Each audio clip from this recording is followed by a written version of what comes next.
is how guitars got bigger. And it was really in the 20s, known as steel string guitars. Before that, they were mostly nylon, braced for nylon.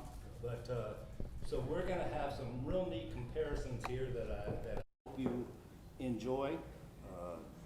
We've done about 8 of these shows over the last 3 years. Our next show coming up will be September 7th with Brandon Lee Adams. The day before that, my old friend Eddie Adcock and Martha Adcock are going to come. So that's going to be a fun show, and it's good to support these people, to know how much we appreciate what they've contributed, and that's my thoughts about Wayne and crew that we've got coming up. Wayne, I think I first met you probably 30 years ago at Gay Lax, but that was like ships. Both of us were young back then, and just picking with anybody who would pick with us. But I'm honored to have Wayne here.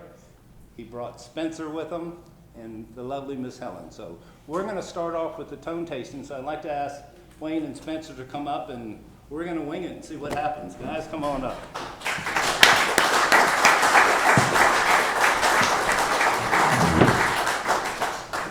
The 2 guitars we're going to start with,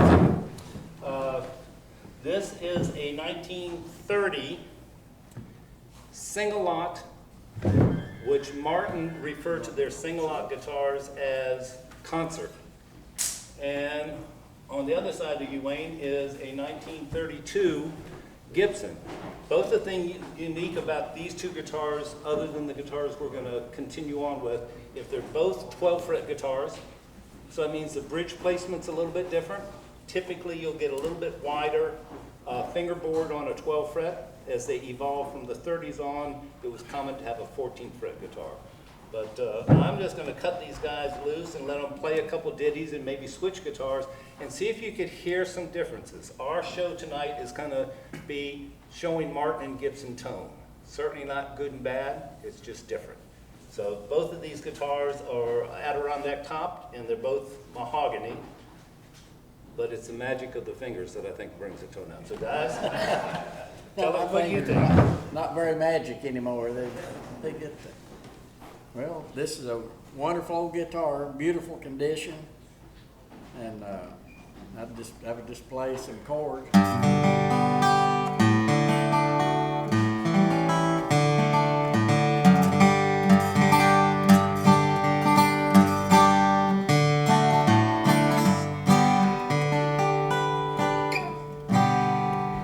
Seem to lack for volume to me. No, it sounds beautiful.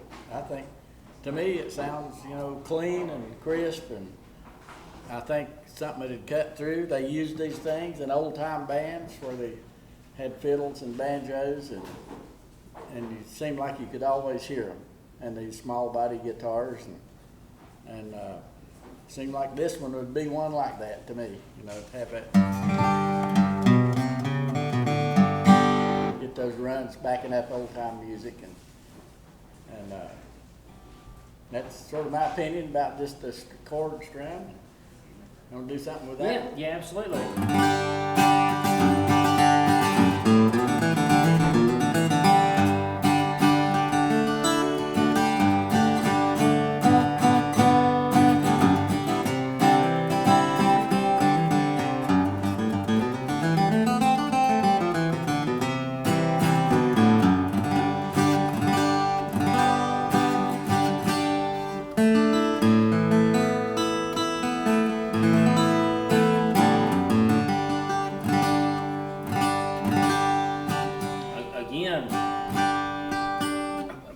Has an awful lot of very nice sounding instruments, doesn't he?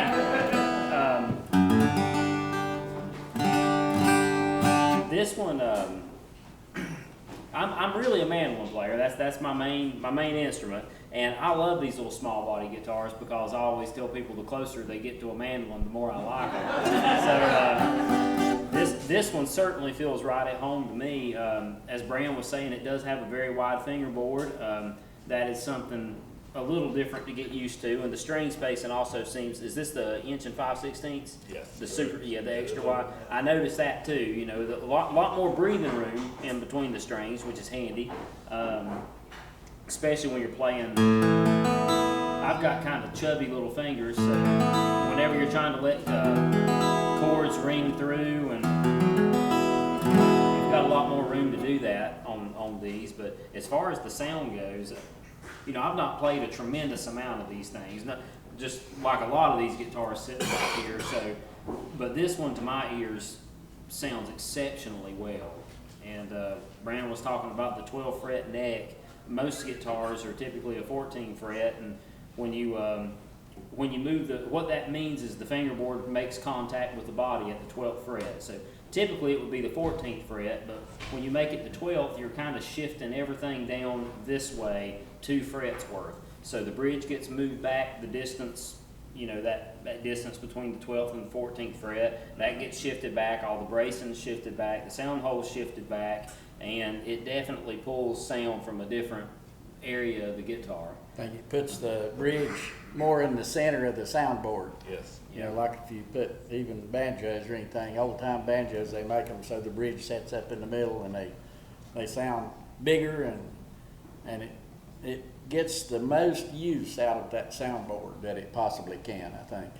And these old guitars are they sound loud and clear, and recordings. One sort of example that I think about every time I think about music and these old timey small body guitars is Riley Puckett. Do you know who he was? Oh, yes.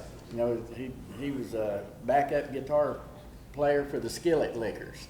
That's an old time band and from Georgia that was absolutely fantastic. They had Clayton McMeechan playing fiddle, and Riley Puckett was a blind guitar player that get runs like that most of us would get so far out in left field we'd never get back, but he always ended up in the right spot. But that little old guitar he played, what pictures I've seen looked like that. And I don't know if they really put the microphone close to him or whether that guitar cut like that, but you can always hear it coming through. And two, this one being a slot head, I know a lot of people have theories that, you know, the slot heads, the string break or the angle from the string behind the nut towards the tuner is much steeper on one of these than is on the solid head with the tuners like that. Only downside is these are usually a lot more aggravating to restring than those are, but it's sort of more like the way the strings break behind the saddle here, and a lot of people think all that extra downward pressure on the nut really seats the string down in the nut really well, and maybe gives it a little more of a solid sound up there. And I could maybe see that too. This guitar here certainly sounds amazing, and whatever it is going on in it is certainly working for it just fine. That was a theory of Norman Blake too. I was going to say that's a younger man than Riley, but certainly pulls the tone out of these 12-fret guitars that is pleasant to my ears. I'd like y'all just to switch and just strum a couple, because sometimes it's in the attack. Wayne uses a thumb pick and Spencer uses a flat pick. And to me, it sounded like a little bit warmer, deeper tone with the Martin. I don't know, but it might just be my ear, the way I hear things.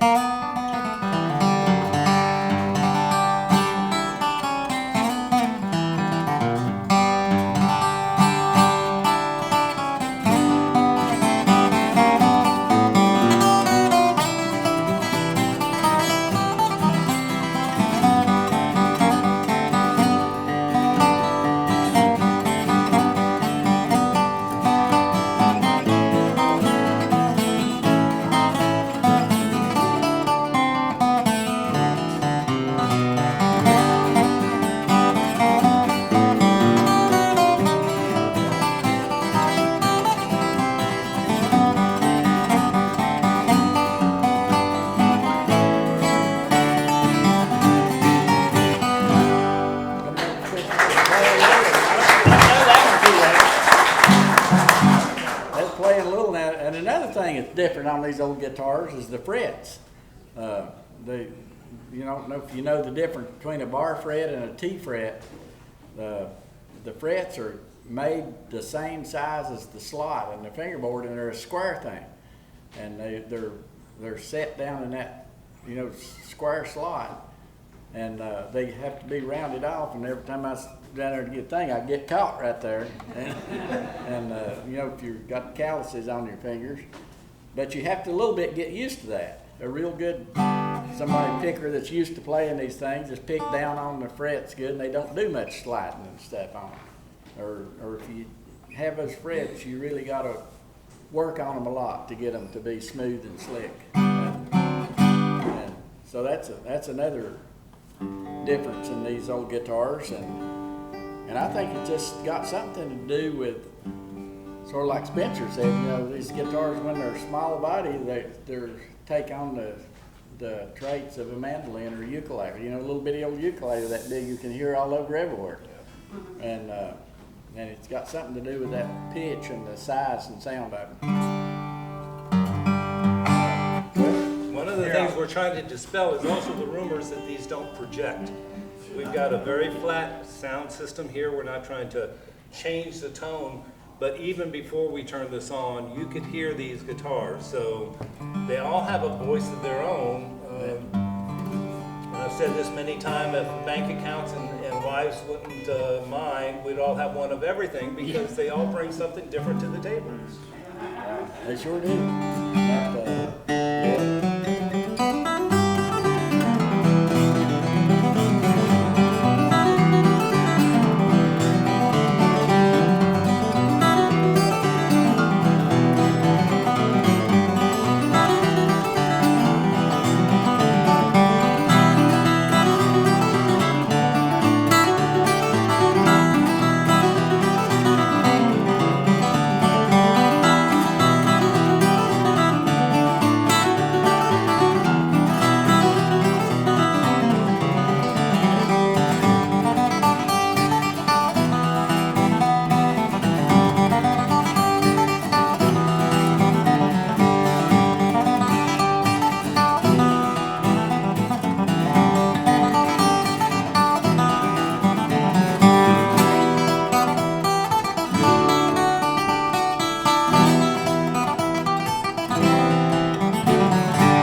I don't know if I want to give this one out. Yes, I'm the same here.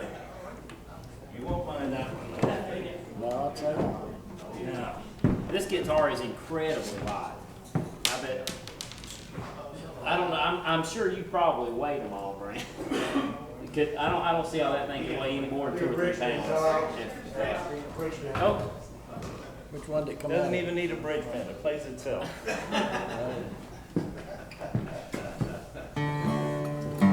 As we're getting into 12 fret guitars, these are two of my currently my favorite guitars. I love them all, but this one being a rare 1932 Sunburst Single-Lot 18. So the Single-Lot is 12 and a half, 13 inches across the lower bow.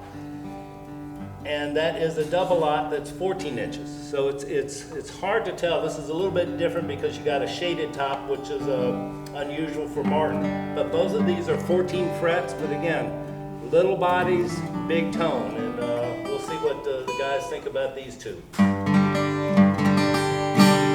like the sound of this too. I got a feeling I'm going to like all of them, probably.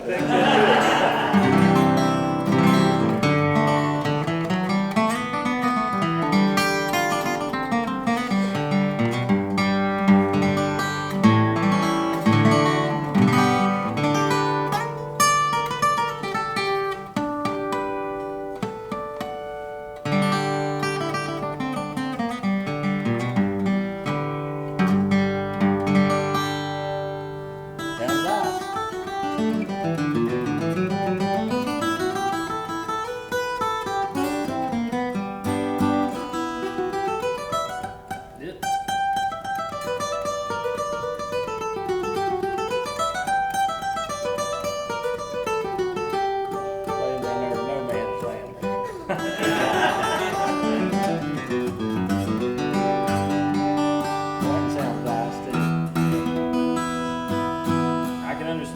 why these are some of your favorites here, Brand.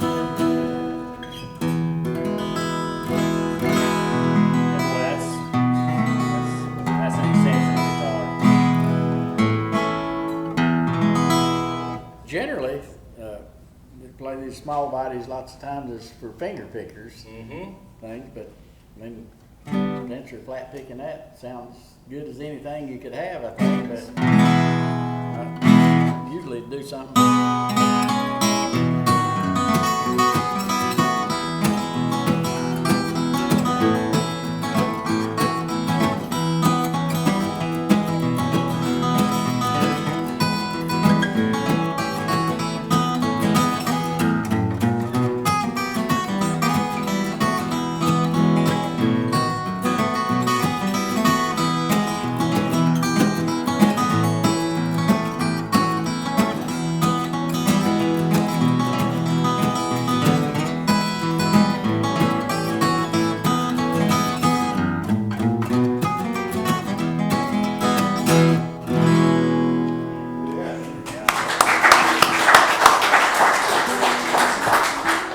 Again, both of these being 30s guitars, they're going to have a little bit wider fingerboard, a little bit wider nut. It's old solid ebony that they used, Adirondack top. There's just something sweet about these older guitars that luthiers have been trying to copy. You know, there's something magic about the age. The most magic comes from just playing it. We were talking about this tone right device that they have that will supposedly age out your guitar or to wake it up. And Wayne's comment was the best thing to do is pick it up and play it. We all agree. But they feel different. The most instruments do really get to sounding better as soon as you play it just a little while. And even maybe not the one that you play every day or something, but if it's been sitting in the case, it seems to me like every time you get it out and play it for 30 minutes, it gets to sounding better. And you was talking about that tone right thing, that I might tell you the story about my friend. Yes, tell about that. He's a mandolin maker down The in original Gay tone right. Yeah, the original tone right, I think it was. He made mandolins and hadn't made a lot of them or anything, but he rigged up a device that was on a little electric motor with a wheel about that big around with a flat pick stuck in the edge of it, and mounted that thing over to that mandolin. It just hit it open like that, but that go around and pick that mandolin. It made so much noise, they had it down in the basement of the house. It kept them awake and everything. So he thought, well, we have to do something different, and they put it out in the barn, out in the outbuilding, away from my house, so they couldn't hear it. But they went out there the next morning, and that pick spinning, that thing had worn the strings in two, and the string, of course, curled up and got tangled up in that wheel, and it yanked that whole motor, wheel, and everything right down into the mandolin. There was nothing left of it. So those little tone right things that just make a buzzing noise there are probably a good thing. Much safer. Yeah, safer. Wow. Let's see. I'll play a little something on this one.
We departed from the Martin Gibson comparison, and so far we've played mahogany guitars, but these next two comparisons would be a 1936 mahogany and Adirondack top Martin, and we're going to play a Gibson that will have maple on the back, but close to the same lower bout. So here's going to be your Martin Gibson comparison. I wanted to mention this guitar here, the double-aught size guitar, when Martin, it was still probably 1890s, but they came out in their catalog putting a disclaimer that a double-aught size might be too loud for parlor use. So again, they called the single-aught concerts. People call those parlors, and that's where people were playing music. But as parlors went away or people were playing out in bigger audiences, they needed larger size guitars. But this is the one that they were saying is too loud for home use. So we're going up from that size over.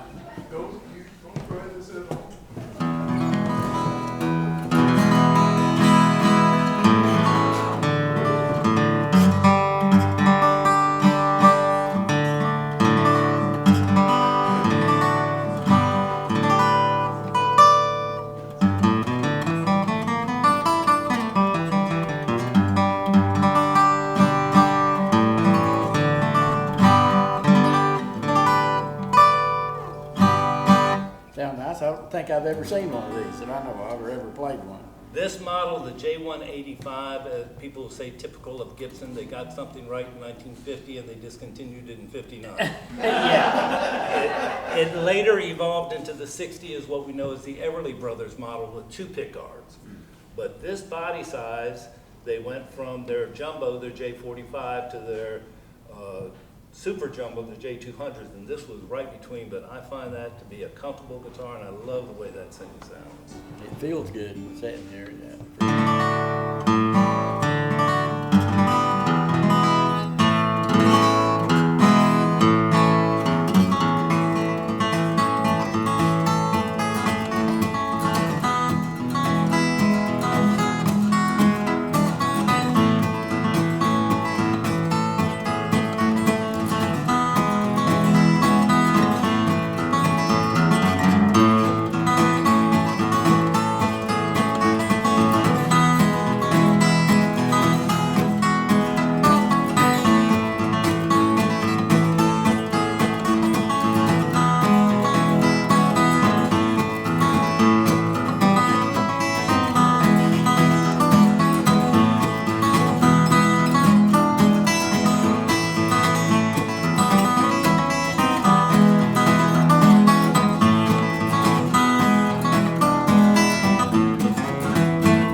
Sounds good and got a beautiful playing neck, you know. Gibson I always thought had a good knack for making necks, you know. They're sort of a little flatter and rounder, but I love old Martin necks too that have a V shape. And being a guitar builder, you know, people almost always will tell you what kind of neck they want.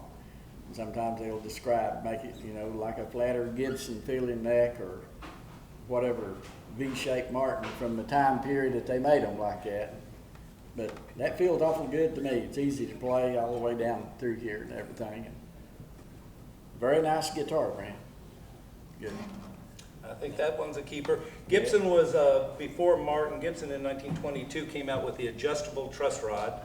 Martin's always had rods of some sorts in them. They just weren't adjustable until we got into the 70s. So there was actually 36, so there should be a T-rod in that one there. But if you all switch and see if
certainly say from up here, I am not hearing a lack of volume. I'm hearing projection. I'm not hearing it through the system, so I'm wondering what you're all hearing there, but you don't have to be a Dreadnought to be a real man or a real lady's guitar.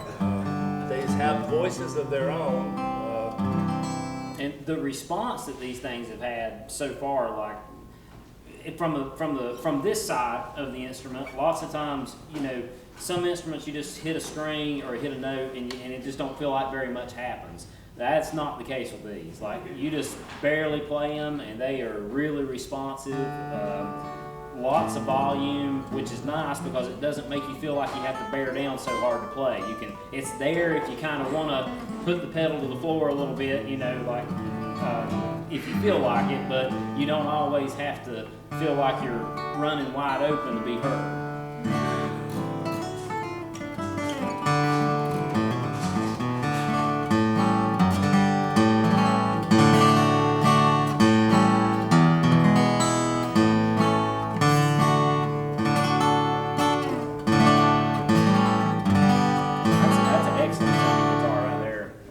I couldn't really think of anything else I'd want a guitar to sound like. It's very nice in my ears. Double line. That's a triple line.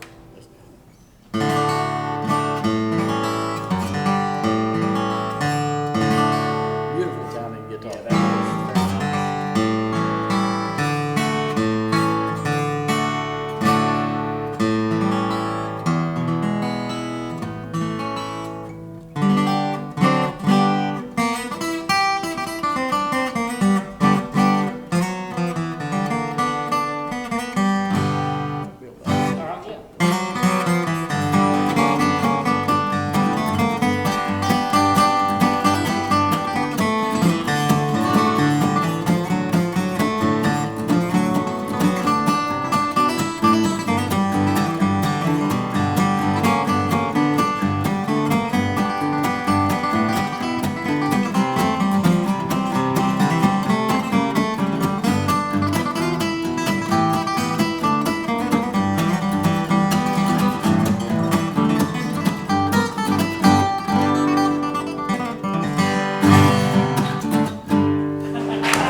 Guitars to go through up here. Wayne, I'm afraid to play any song very long.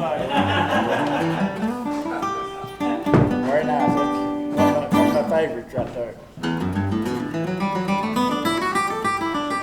These two you might be familiar with. This is the one that I didn't think I'd ever let go. This is a 1939 D18, and the next guitar we're going to tone compare to, because they're the epitome of bluegrass guitars. This is a 1941 D28. So we got mahogany and we got rosewood. But, I don't know about y'all, but we just all got chills when I heard that.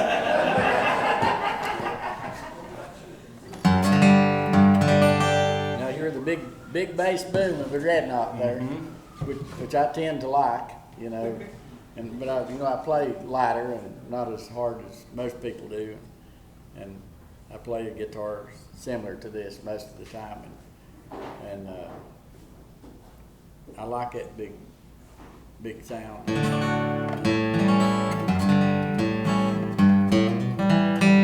Play bluegrass, so you can do that run right there.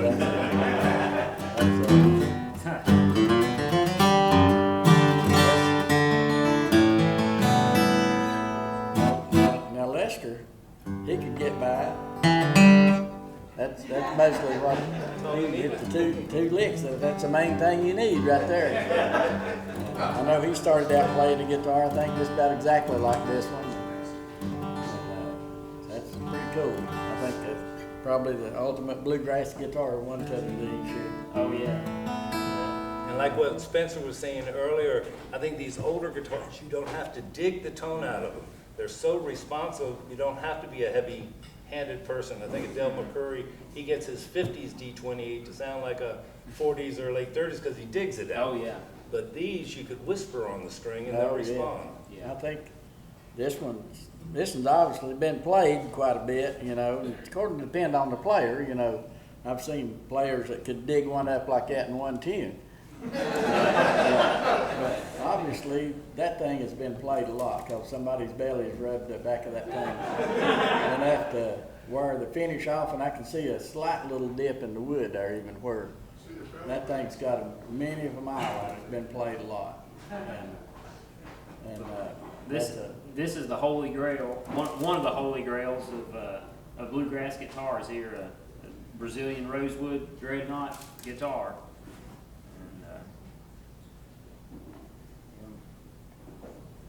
that's cool. And if you tend to like the tone of mahogany, which I always have and everything, this right here is another holy grail guitar, you know, that's seems to me like it. Plenty of deep tone there, you know, all you would ever need, I think. And I guess, I don't know why, I guess it was cheaper in the catalog and, you know, didn't cost as much, but to me, as far as the sound goes, I love the sound of a nice mahogany Dreadnought, especially a nice old one like this. And this one has the back shifted braces, and that's something they did when at the end of 1938 sometime. Mm-hmm. And the wider neck, later Yeah. in 39, they made them a little bit, they would feel more like the 41, but this is that little, that wider spacing we were talking about. Yeah. And that's pretty, at this time, sometimes you see them mixed up, you know, some of them has part of that feature and some not. And it's, I don't know how you could determine that by listening to it, but I guess it had something to do with the sound and everything else. And I think shifting their braces back, I don't know exactly why, but you know, the old ones, these X brace is 1 inch from the sound hole, which shifted forward. And of the older ones, and it leaves, when you're building one, the bridge plate's that long in one of those things, because there's a big bunch of space right under where the bridge is, and I think that lets the top vibrate a lot more. But it also let it swell up more. And I guess when people started playing more country bluegrass stuff, they tuned higher and they used bigger strings. They got the idea of the biggest string you can get, and your guitar does sound bigger than, you know, the heavier string.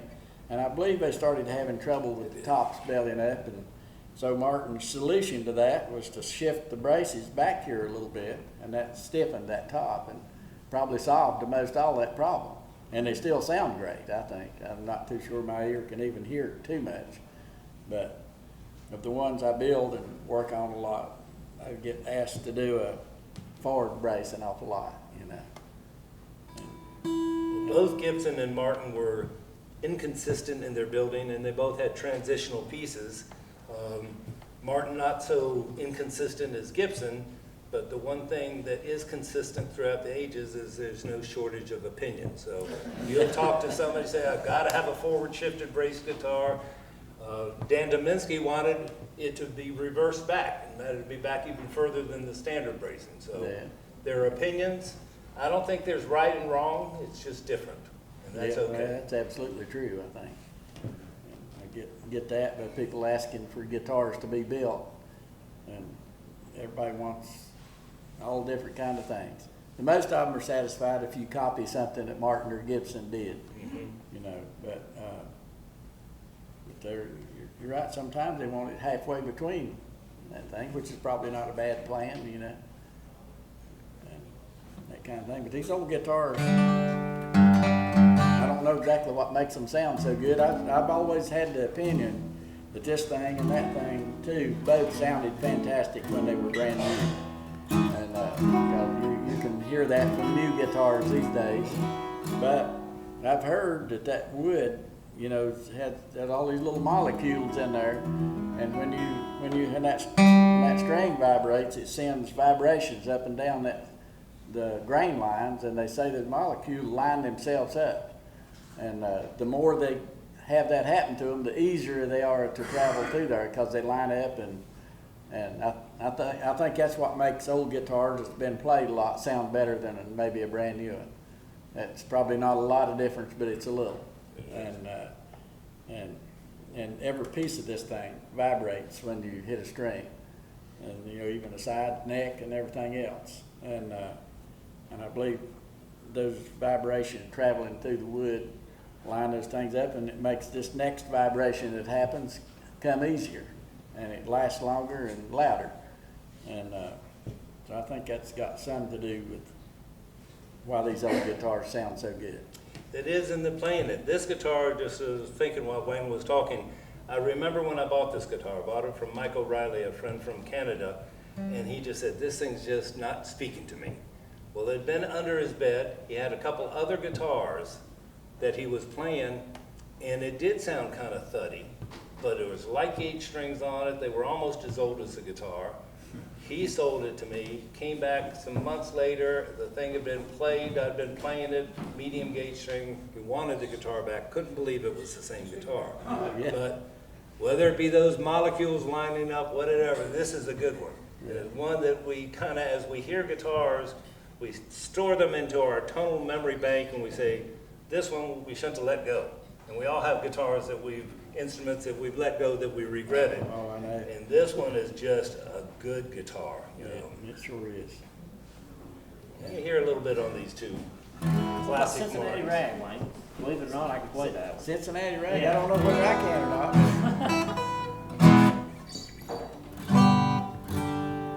You gonna start it? I can, if you I like. better listen to it first. Oh, before I- great.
I would like to hear you all play a little bit of the same thing, but switch guitars. Absolutely. Okay.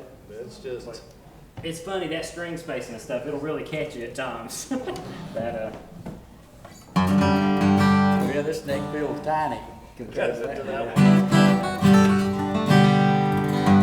I think this is some sort of like guitar playing boot camp here that Brian's put us through. It's like, you gotta run through the course this way with your right hand tied behind your back and this way with your left hand.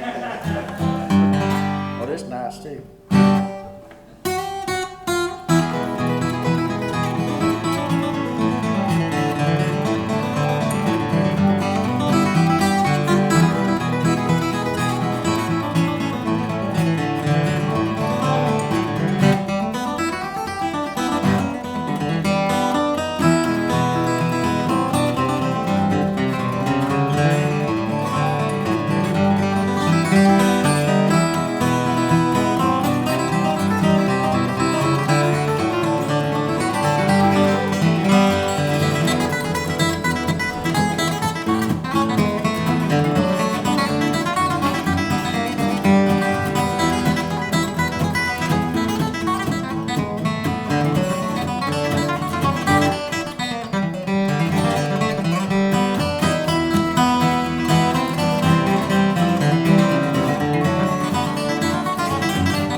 Very nice guitar.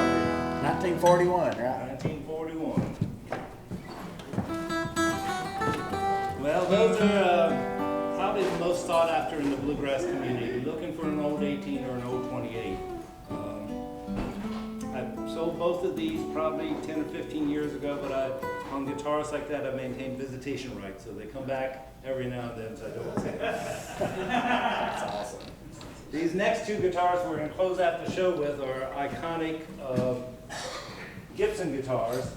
As banjo players were coming on, mandolin players were coming, guitar players were struggling for, or thinking they wanted more volume. So I think Gibson upped the ante. Martin never made a guitar wider than a Dreadnought back pre-war times. Gibson did. In 1937, they came out with the Super 200 that they made for Ray Whitley. And it became one of their iconic country and western, although who do I think of? Little Jimmy Dickens, he played one of these J200s, and Emmylou Harris. I'm surprised to see some smaller statue people. But these are two rare guitars.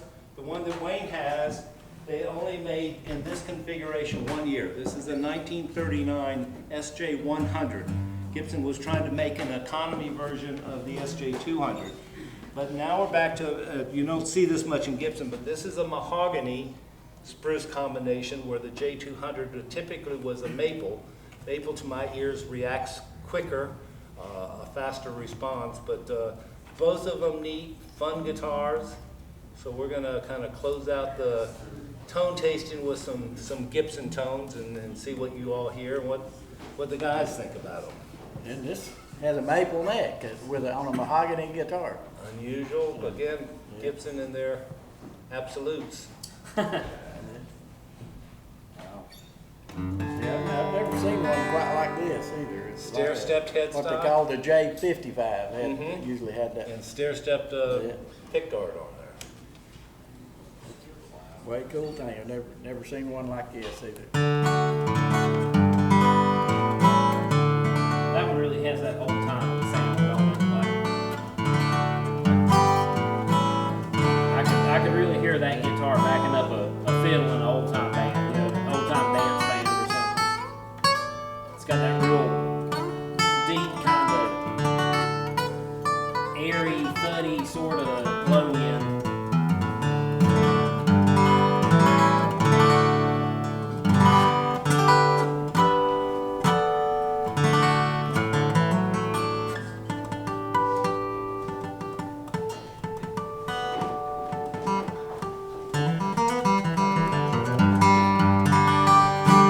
Sounds great. I noticed something else. They kind of took some notes from their mandolins and slanted the ends of the headstock on that one.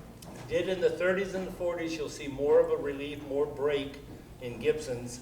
They came up and matched Martins more in the later 50s and the 60s, but you see that break right at the... Yeah, I like the very tip of the neck where it's got the slant on it like a mandolin would have on the very end there. That's pretty cool. That's why I was checking this one out to see if they done it on that one too, but they didn't. It's just a square deal there where that one comes off and kind of has a break like that. These bridges are something else too. I have a friend at home that's got a mustache just like that. Put on this guitar. Not on the guitar, but it does sort of look like that. I know who that is. Yeah. Actually, when Gibson was making this, again, they were trying to make an economy version because that was their flagship guitar, 17 inches in the lower bout. They made 22 of these and then discontinued certainly the stair-stepped headstock, and they discontinued the mustache bridge because that's all done by hand and there's no way they could cut corners by making that. So by 1941, and they only made 42 of these guitars, period, but in the 40s, this became what they call a batwing bridge. So it was all solid, so it was easier for them to mass produce. We were talking about that earlier, how on Martin and Gibson, they had bean counters back then, and simply by, on say an O model, they might not have position marks on the neck, and the next model up they did. And that little bit, which couldn't have cost them more than 2 cents, but they reserved that for the next guitar that cost $4 more. That's amazing. What I've heard, I don't know, how much of this is true, but I've heard like in 1941, an LOO, like one that a little earlier, cost $9.50 for them. That was their cost. Oh, their cost on it. Yeah, All right. to make buy all the stuff and I think the labor and everything. But the guitar didn't cost, I guess it cost twice that at the store. And At least that, I can think of the first J35 that came out in the 30s. 35 was the price. Yeah, that's And what I heard too. J45, 45 was the price. Yeah. They got away from that pretty quick. Yeah, I wonder if that J200 cost $200. It might have, that would have been a lot of money in 1937. Yeah, well, that's the reason there's not many of those things around, the 1937 ones. I know Martin D45 cost $200 when they First came out? first came out, and they always cost around that, even when they quit making them in 42. And that was I think that's one reason you don't see many of them in great shape, because anybody that could afford $200 for a guitar was pretty much a professional player who used the daylights out of them and played them. And I think I don't know many D45s that's in mint condition. No. And the most of them have been played. And the one I have at home is Martin put a bigger pick guard on it and stuff to cover up scratched up places. That's what they would do, because they know you're not going to change the way you play, but if they put a pick guard over it, that'll stop you from scratching it. And you see that happen to several of that kind of guitar. And anyway, Let's hear if we could hear when they're played together the difference between these maple and mahogany. That sounds very nice.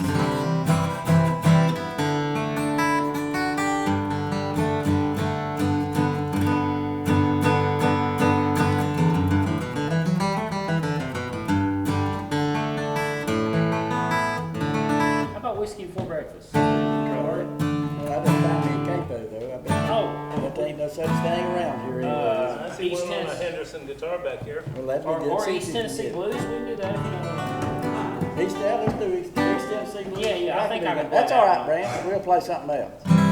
Go ahead.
What you hear as a guitar player coming up and what you hear 5 feet out is different, and that's why I wanted them to switch off, and also, That one seems, you know, the this one seems technique. heavier. Heavy,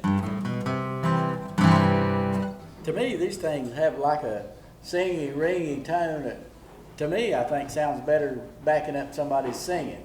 And I wonder if that's the reason why you see so many country stars playing, Jimmy Dickens and Emmy Lou, and they didn't pick any lead much at all. They just done pretty rhythm chords with their singing. And that sounds like what this guitar is good for to me. And it's a beautiful stage prop, because does this make me look like a star up there? whether I could play it much or not, But I sort of think that's one reason so many country stars, Lefty Frizzell, all those guys had one of these things, a J200. Yeah. And there's some of the Wilburn brothers. They come out there, hit that chord together when they opened their TV show. They had two fancy ones that had Wilburn brothers on their pick guards.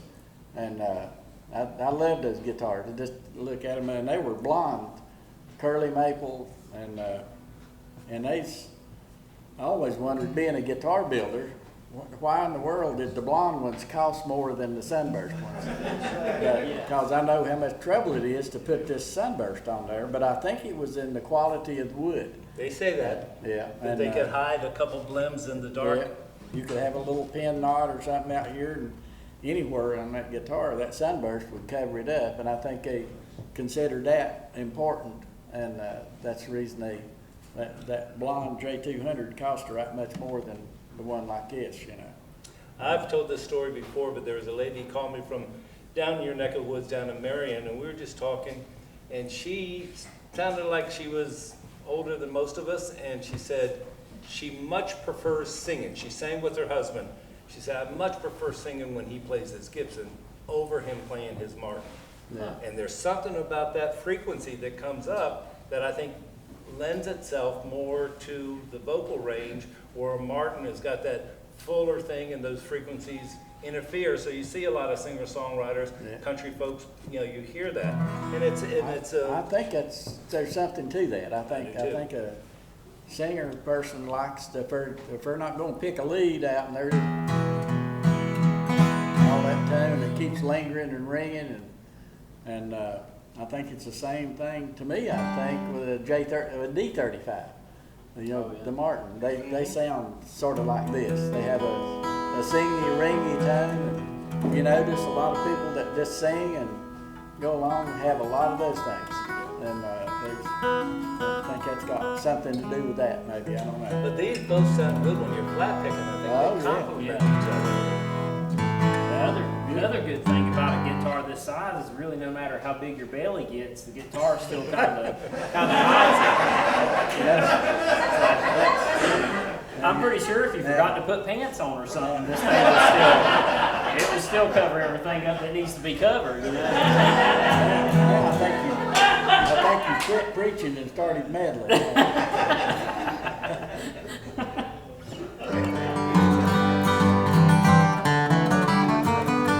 It could be a stage fright thing, you know, it's like a comfort, you know, it's like your little safety blanket you get.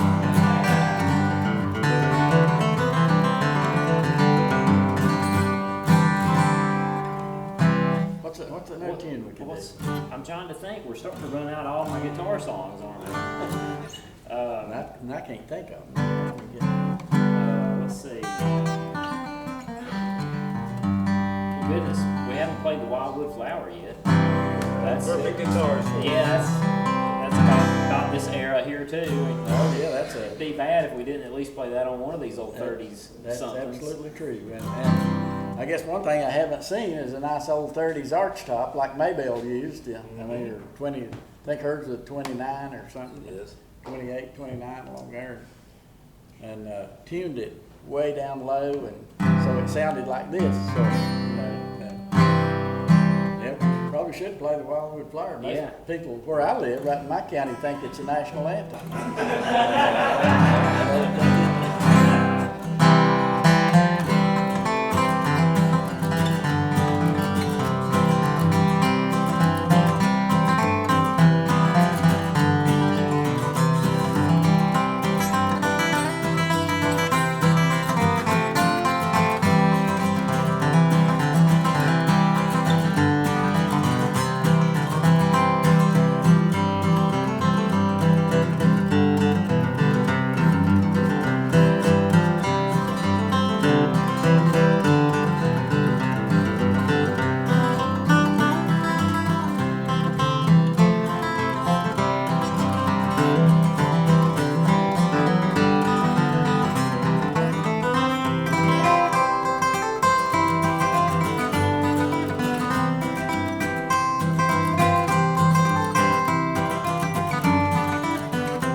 Wayne and Spencer, what are you hearing between the difference? Are you hearing a mahogany versus the maple distinctive tone, or are they blending together? It's a little bit hard to describe somehow, you know.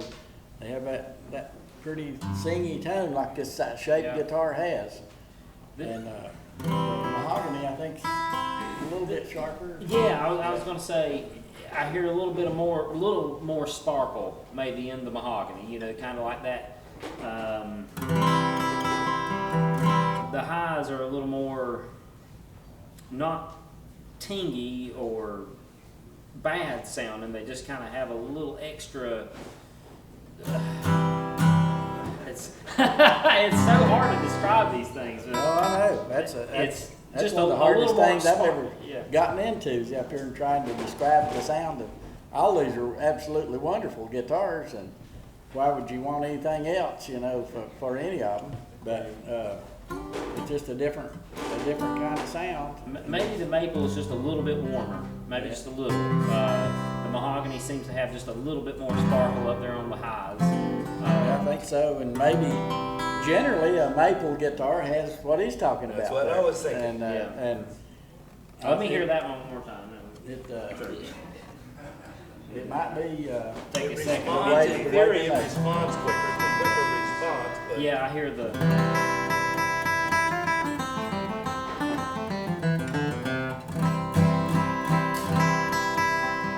Yeah, I hear something about the highs are just a little differently.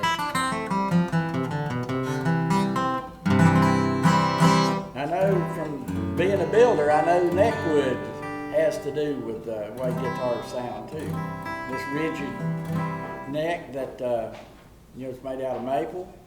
I know violin makers are conscious of how thick and how heavy they make the necks on violins, because if you make one too thin, or too light, could have to do with the density of the wood or the size. That if you get it too light, these string vibrations go up here and vibrate this neck, and that don't produce any sound. And they want that neck to be stiff enough so it forces the vibration to all come out of the body, which does produce sound. And I've heard that before, and that probably have the same thing to do with the guitar too. And that headstock's bigger too. Yeah. On that one than this one, it being the stair step thing, and it's just a little wider, And I've heard ever so slightly. all kinds of stories about you can put a C-clamp on the end of a peg head and hit a guitar and it makes it sustain longer. And I guess that might have something to do with stopping this thing from vibrating and making this vibrate more. Possibly. And you know, but you can hear every kind of a tale and thing about the guitars that you can imagine. You know, No shortage of stories No. or yeah, opinions. and that keeps us guitar builders and repair people in business. Well, I hope you all have been able to hear some of the differences. It's been a joy just listening to from up here. Hopefully you're picking up some of the same thing. We're going to take a break in between just to set up for Wayne and Helen and Spencer to do that. He did force them to go through this grueling tone tasting. Well, that's a pretty cool thing. Not many times I get to sit down and play this many different kinds of very nice guitars. And that's an excitement for any guitar geek to get to be able to do. And hats off to you, Bran. I mean, for even thinking of something like this. I mean, I don't know. I'm sure the majority of y'all here have to be guitar nuts to even be here for this. But That's I mean, always this is hard for me, because I know probably every one of you is a good player, and I'm up here feeling like I've gone fishing with a bunch of game boys. But this is such a rare opportunity. I mean, to get to hear this kind of collection. I mean, you know, it was a pleasure to do this. This is. Call back anytime. Thank you, guys. We're going to take a little break and get set up. And y'all, we got some refreshments out front. We have my friend Clark from our local coffee roaster, and he's brought some cold coffee, and he's brought some coffee back here. So go back there. And I think when we get ready for the second show, Wayne, did y'all bring some CDs? I think Helen brought some. Spencer, do you have any projects? I don't have any in mind. Okay. They keep Spencer's records at the courthouse.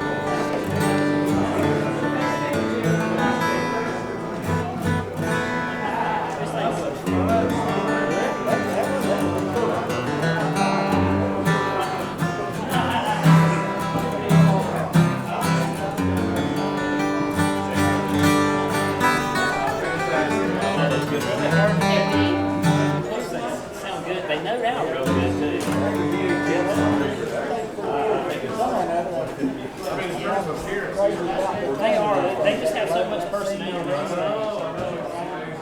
That mustache bridge, I've always liked. There's anything wrong with No, absolutely not. it. They cut well.